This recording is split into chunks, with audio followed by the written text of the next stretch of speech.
미국 최대 규모의 인터넷 라디오 방송, 약 2천만 명이 동시에 접속한 실시간 방송에 백악관 출입기자가 등장했습니다. 그리고 이어지는 그의 충격적인 폭로. 조지아 한국인 구금 사태는 6개월 전부터 계획됐습니다. 그가 공개한 백악관 문서의 내용은 모두를 경악하게 만들었습니다. 구금은 빌미일 뿐 그들이 노린 것은 따로 있었습니다. 국가가 주도한 납치 사건이라 규정한 기자가 밝힌 진실. 지금부터 미국이 넘보려 한 한국의 비밀을 공개합니다. 시작하기 전 좋아요와 구독 버튼을 꼭 한번 눌러주신다면 영상 제작에 아주 큰 힘이 됩니다. 저는 지금 제 기자 생활을 통틀어 가장 위험한 선택을 하려 합니다. CNN 백악관 출입 수석 기자로서 지켜온 모든 것을 걸고 이 자리에 섰습니다. 오늘 여러분께 폭로할 내용은 우리 미국이 동맹국을 상대로 벌인 치밀하고도 추악한 음모의 전말입니다. 저는 이 발언의 위중함을 누구보다 잘 알고 있습니다. 그렇기에 인터넷을 통해 전 세계에 생중계되는 이 프로그램에 직접 출연해서 이 이야기를 하는 것입니다. 다니엘, 평소 조심스러운 분이셨는데 오늘은 정말 다르시네요. 이번 폭로가 얼마나 위험한 일인지 아시죠? 진행자가 긴장한 목소리로 물어봅니다.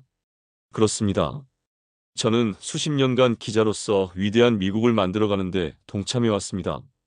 공화당과 민주당 정부를 가리지 않고 객관적으로 보도하며 미국의 민주주의를 지켜왔어요. 하지만 이번 사태는 미국을 위험에 빠뜨릴 커다란 위협이 될 것입니다. 그것이 바로 제가 이 자리에 나온 이유입니다. 제 목소리가 떨리고 있는 게 느껴집니다. 오랜 기간 쌓아온 신뢰와 명성, 그리고 제 가족의 안전까지 모두 걸고 있는 순간이거든요. 더 이상 침묵할 수 없었습니다. 지난 9월 4일 조지아주 서베너에서 벌어진 일은 단순한 불법 체류자 단속이 아니었습니다. 그것은 백악관이 치밀하게 계획한 국가 차원의 납치 작전이었어요. 미국이라는 나라의 품격을 땅에 떨어뜨리는 치명적인 실수였습니다. 여러분, 혹시 이 이야기가 너무 황당하게 들리십니까? 저도 처음에는 믿을 수 없었어요. 하지만 이 숫자들을 기억해 두세요. 2025년 9월 4일 새벽 5시 조지아주 서베너에서 316명의 한국인이 일제히 체포되었습니다. 모두 현대차와 LG에너지솔루션의 전기차 배터리 공장 건설 현장에서 일하던 한국인 기술자들이었죠. 잠깐만요, 다니엘. 316명이요? 그것도 한 번에? 맞습니다. 그들은 분명 고급 인력들로 구성되어 있었어요. 박사 학위를 가진 배터리 전문가부터 20년 경력의 생산 기술자까지. 이런 사람들이 단순한 불법 체류자일 리가 없죠. 하지만 미국 정부는 이들을 마치 범죄자 취급했습니다. 제가 서류 뭉치를 책상 위에 올려놓았습니다. 손이 여전히 떨리고 있어요. 바로 이것 때문입니다. 제가 목숨을 걸고 입수한 백악관 내부 문서입니다. 여기에는 충격적인 진실이 담겨 있어요. 표면적으로는 비자 위반이었지만 이 모든 것이 사실은 정교하게 짜여진 시나리오였다는 증거입니다. 저는 수십 년간 이런 문서들을 수없이 봤습니다. 워터게이트 사건부터 이라크 전쟁까지. 하지만 이번만큼은 정말 달랐어요. 이 문서들을 보는 순간 제 등골이 서늘해졌습니다. 미국이라는 나라가, 제가 평생 믿어왔던 자유와 정의의 나라가 이런 일을 저질렀다는 사실을 받아들이기가 너무 어려웠어요. 하지만 사실은 사실입니다. 그래서 오늘 이 자리에 나온 것입니다. 저는 문서를 펼쳤습니다. 이제 그 충격적인 진실의 핵심으로 들어가겠습니다. 모든 것은 조지아주 하원의원 선거에서 낙선한 토리 브레이넘의 신고로 시작된 것처럼 보였습니다. 하지만 그것은 연막일 뿐이었어요. 연막이라고요? 무슨 말씀이신지? 제가 입수한 문서의 이름을 보세요. 작전명 저전압. 이 문건에 따르면 이 작전은 브레이넘의 신고가 있기 수개월 전부터 백악관 국가안전보장회의 주도하에 치밀하게 준비되었습니다. 진행자가 충격받은 표정을 지으며 몸을 앞으로 기울였습니다. 수개월 전부터요? 그럼 완전히 사전에 계획된 일이었다는 말씀이군요. 정확합니다. 작전명 저전압은 표면적으로는 전기차 배터리 공장을 의미하지만 문서의 맥락을 자세히 분석해보면 완전히 다른 의미였어요. 한국인들의 저항 의지, 즉 그들의 전압을 낮춘다는 중의적이고도 악의적인 목표를 가졌던 것으로 추정됩니다. 저는 다음 페이지를 넘기며 더욱 심각한 표정을 지었습니다. 토리 브레이넘, 이 사람을 기억하세요. 그는 단순한 신고자가 아니었어요. 그는 이 거대하고 치밀한 음모의 방아쇠 역할을 한 체스말이었습니다. 체스말이라는 의미는 낙선 이후 브레이넘에게 지속적인 제보가 들어왔어요. 트럼프의 지지층 세력이었죠. 그들은 중남미 출신 히스패닉 불법 체류자들이 현대차 공장 건설 현장에서 일하고 있다는 제보를 했다고 합니다. 저는 잠시 숨을 고르며 다음 문장을 강조했습니다. 아마 한국인이 불법으로 일한다고 하였으면 브레이넘은 움직이지 않았을 겁니다. 아, 그렇다면? 여기가 핵심입니다. 브레이넘은 반이민 정서가 강한 트럼프 지지자였거든요. 히스패닉 불법 체류자라는 말에 즉각 반응한 것이죠. 하지만 실제 사건 당일을 보세요. 제가 체포 명단을 펼쳐 보였습니다.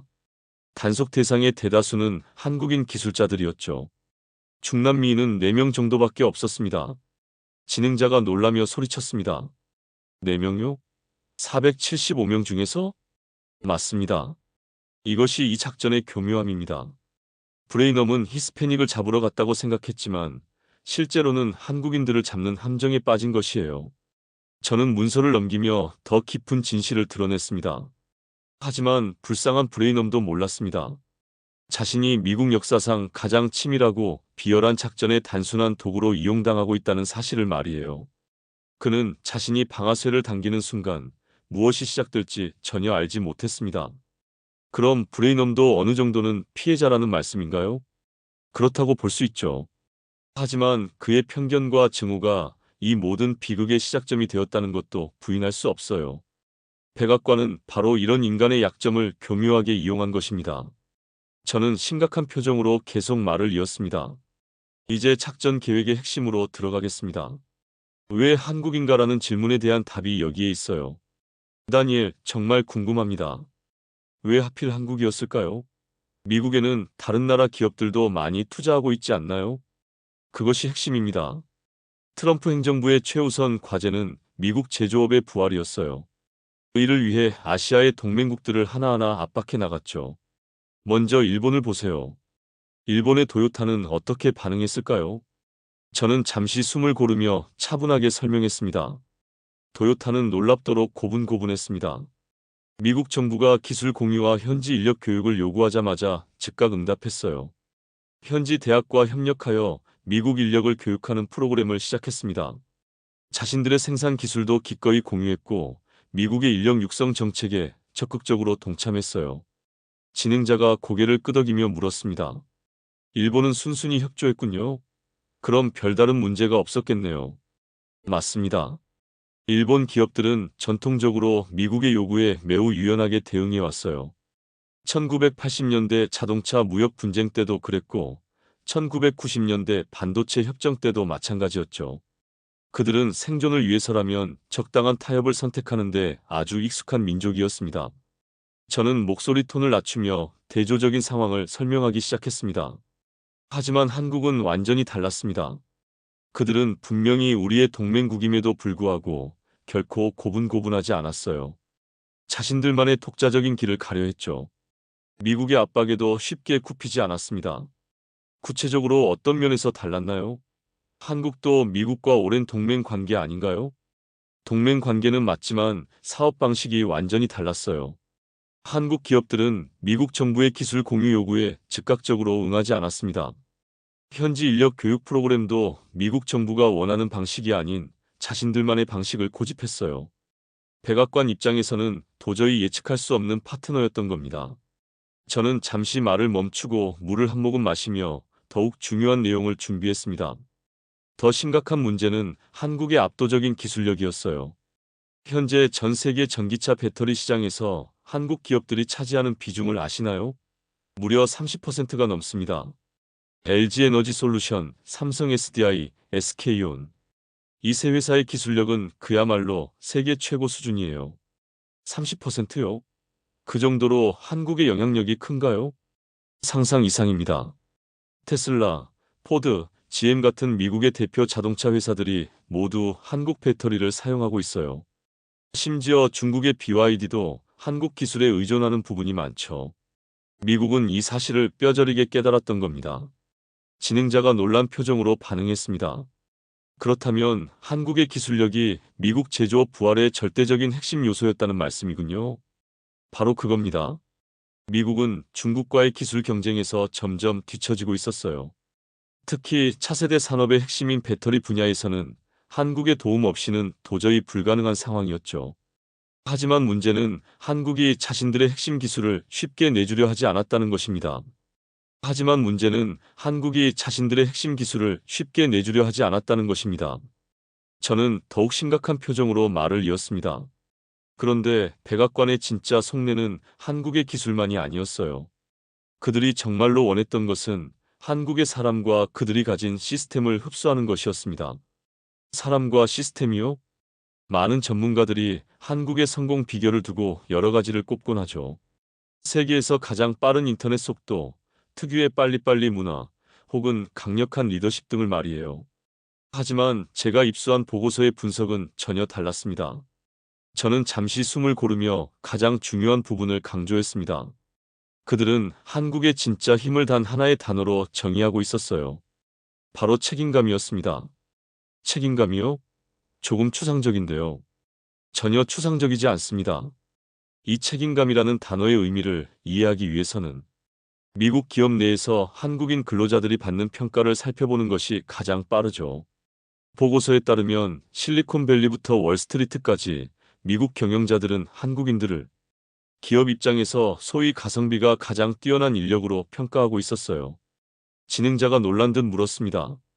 가성비가 뛰어나다는 게 어떤 의미인가요? 단순히 일을 잘해서가 아니었습니다. 보고서는 한국인들을 이렇게 묘사합니다.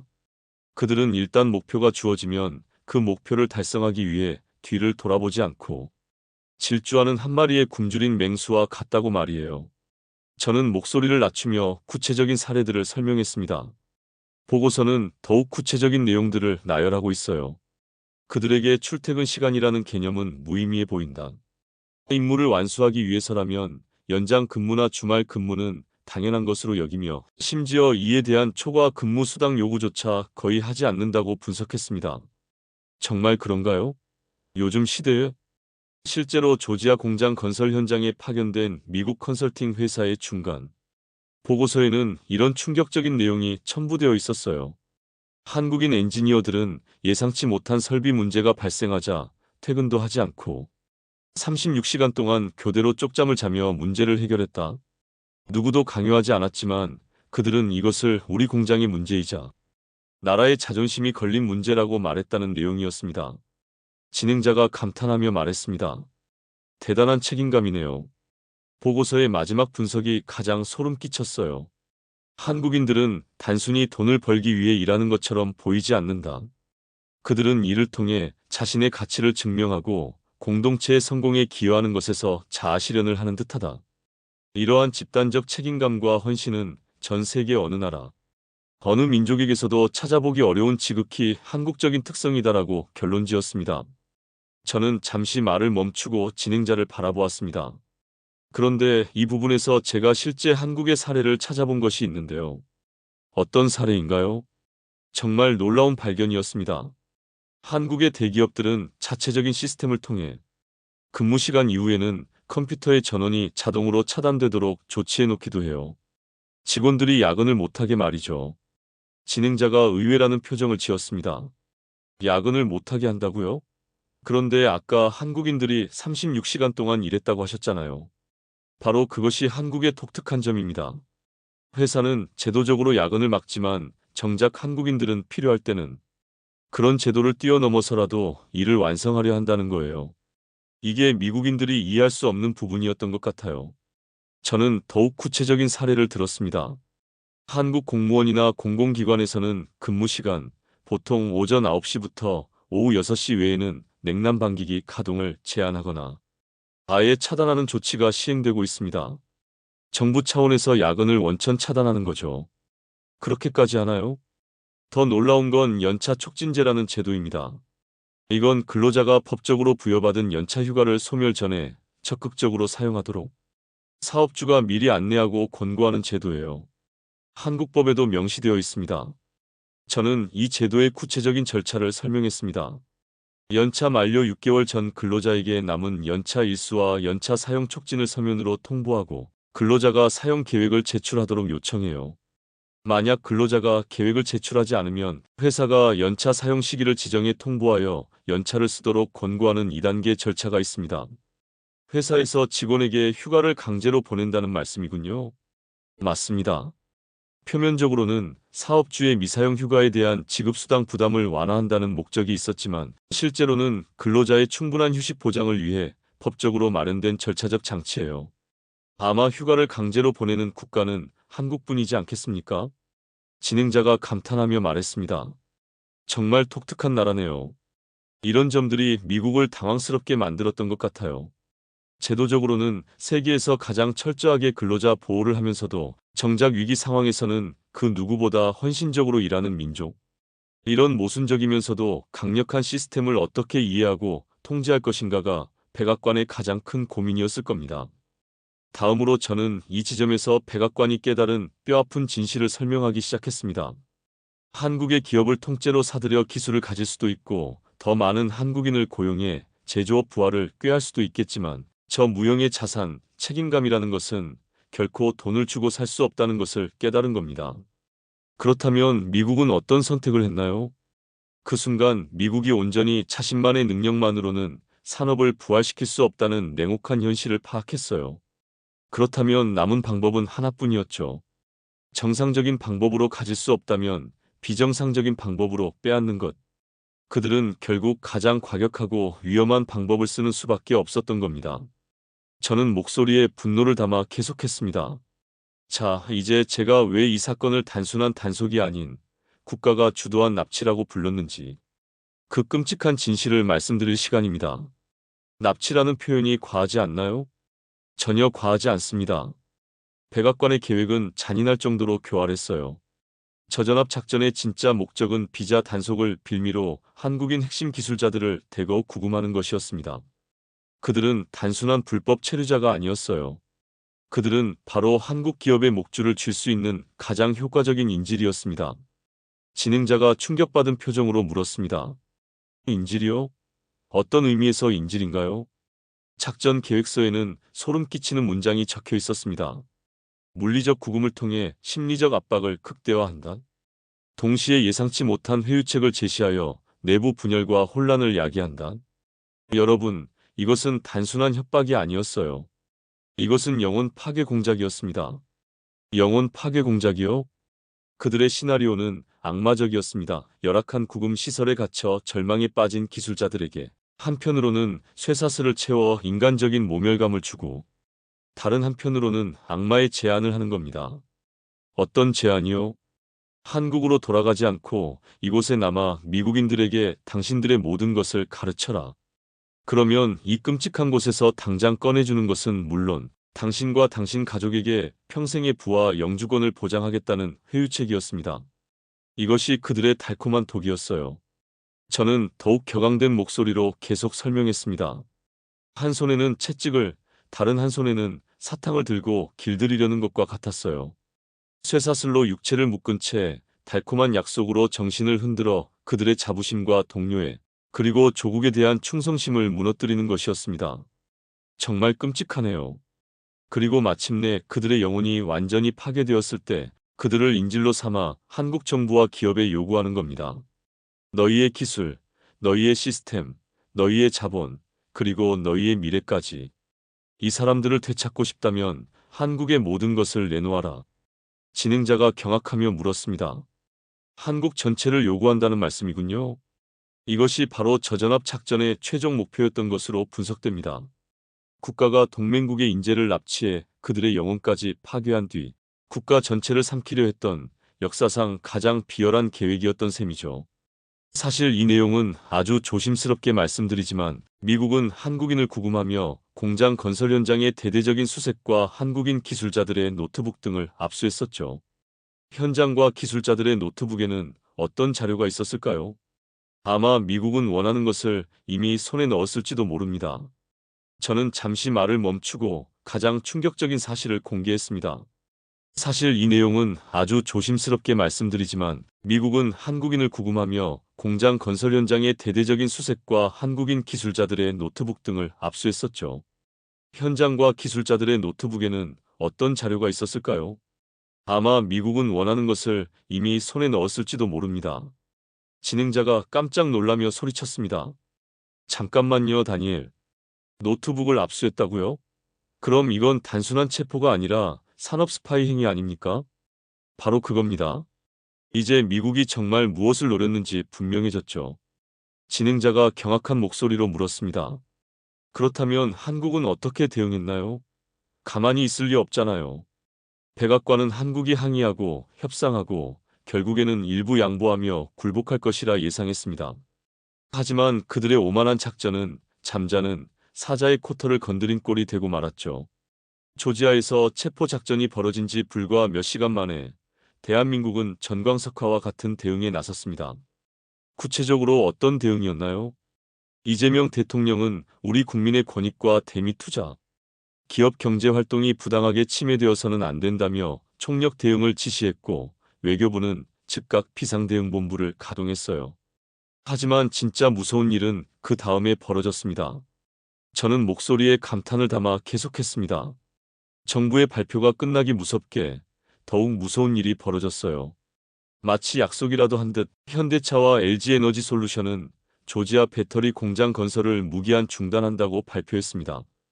동시에 미국으로 향하려던 모든 직원의 출장을 금지시켰죠. 무기한 중단이요? 그 큰 프로젝트를? 이 소식이 전해지자 다른 지역의 한국 기업들까지 연쇄 반응을 보였어요. 혹시 우리도 잡혀갈지 모른다는 불안감에 텍사스, 삼성 공장을 비롯한 미국 전역의 한국 기업 현장에서 한국인 기술자들이 모습을 감추기 시작했습니다. 하청업체들은 이미 인력 철수를 시작했죠. 진행자가 놀라며 물었습니다. 전국적으로 철수가 시작된 건가요? 그럼 미국 경제에 타격이 엄청났겠네요. 백악관은 이 상황의 심각성을 전혀 깨닫지 못했어요. 현재 미국 현지에 건설 중인 한국 공장은 총 22곳, 투자액만 무려 150조 원에 달했습니다. 이 거대한 프로젝트들이 일제히 멈춰선 것입니다. 저는 한국의 역습을 설명하며 목소리에 자부심을 담았습니다. 첨단 설비를 다룰 줄 아는 유일한 인력들이 사라지자 미국의 야심찬 제조업 부활 프로젝트는 뿌리부터 흔들리기 시작했어요. 너희가 우리 사람을 존중하지 않는다면 우리의 자본과 기술도 너희를 존중하지 않는다. 이것이 바로 고요하지만 그 무엇보다 무서웠던 한국의 역습이었습니다.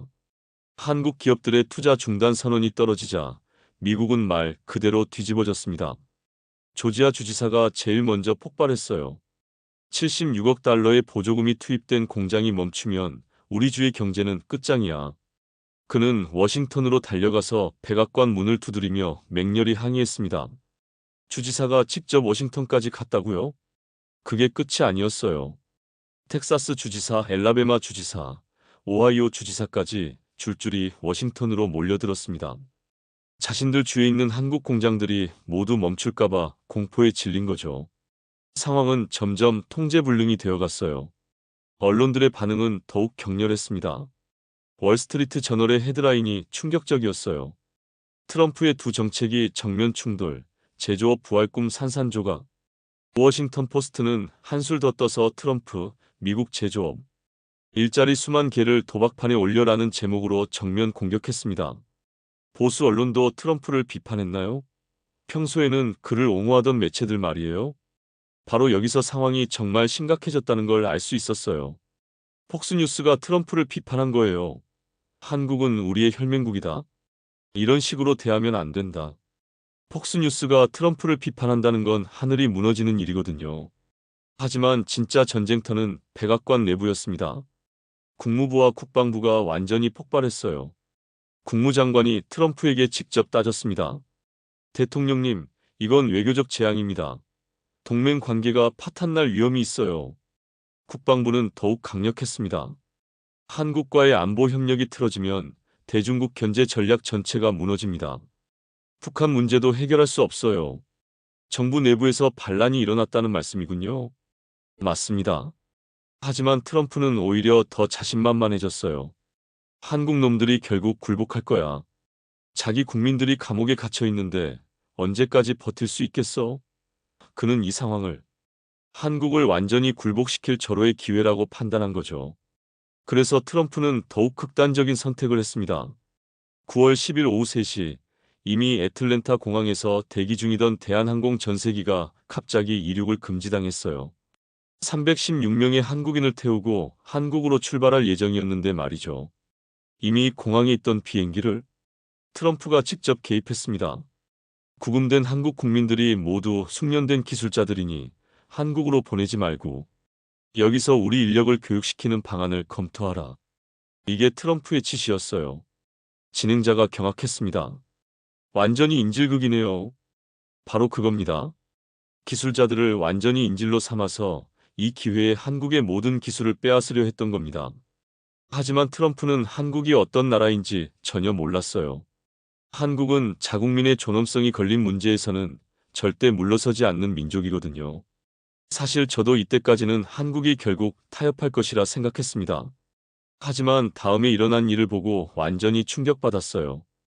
트럼프는 한국을 완전히 잘못 판단했습니다. 한국의 외교부 장관이 트럼프의 제안에 어떻게 답했는지 아시겠어요?